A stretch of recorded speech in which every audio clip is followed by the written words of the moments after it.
സംസ്ഥാനത്ത് കഴിഞ്ഞ കുറേ ദിവസങ്ങളായി വലിയ രീതിയിലുള്ള ലഹരി വേട്ടയാണ് നടന്നുകൊണ്ടിരിക്കുന്നത്. അത് നമ്മൾ പത്രമാധ്യമങ്ങളിലൂടെ എല്ലാം കണ്ടതുമാണ്.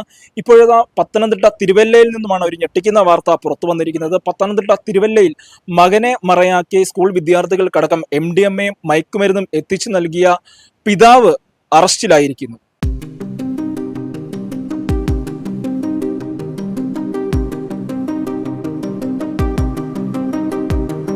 തിരുവല്ല ചുമത്രയിൽ നിന്ന് മുഹമ്മദ് ഷമീർ 39 വയസ്സ് കോവൂർ മലയിൽ എന്നയാളുടെ വീട്ടിൽ നിന്നും 3.78 ഗ്രാം MDMA CCA ഉണ്ടായി. പ്രതിയെ അറസ്റ്റ് ചെയ്തിട്ടുണ്ട്. പ്രതി മുൻപും ഇത്തരം പ്രവർത്തനങ്ങളിൽ ഏർപ്പെട്ടതായിട്ട് നമുക്ക് വ്യക്തമായ വിവരം ഉണ്ടായിരുന്നു. കുറേ നാളുകളായിട്ട് ക്യാച്ച് ചെയ്യാനുള്ള സീക്രട്ട് ഇൻഫർമേഷൻ കളക്ഷനും അത് കണക്ക് ഷാഡോ പോലീസിങ്ങും ചെയ്തു വരികയായിരുന്നു.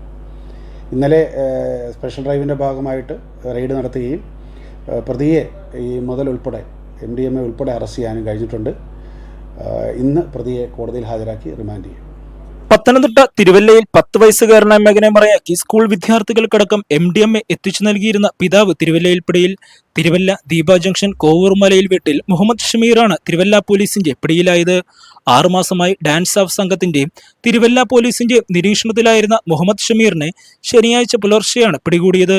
ഇയാളിൽ നിന്ന് 3.78 ഗ്രാം MDMA പോലീസ് പിടിച്ചെടുത്തിട്ടുണ്ട്. 10 വയസ്സുകാരനായ മകനെ ബൈക്കിലോ കാറിലോ ഒപ്പം കൂട്ടിയാണ് പിതാവായ ഷമീർ ലഹരിമരുന്ന് കടത്തിയിരുന്നത്. മകന്റെ ദേഹത്ത് പ്ലാസ്റ്റിക് കവറിൽ പൊതിഞ്ഞ് MDMA സെല്ലോ ടേപ്പ് ഉപയോഗിച്ച് ഒട്ടിച്ച ശേഷം ആവശ്യക്കാർക്ക് എത്തിച്ചു നൽകുന്നതായിരുന്നു ഇയാളുടെ രീതി.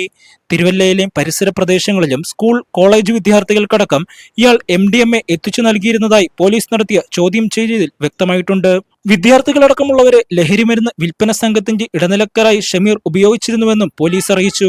കർണാടക ഉൾപ്പെടെയുള്ള ഇതര സംസ്ഥാനങ്ങളിൽ നിന്നാണ് ഇയാൾ ലഹരിമരുന്ന് എത്തിച്ചിരുന്നത്.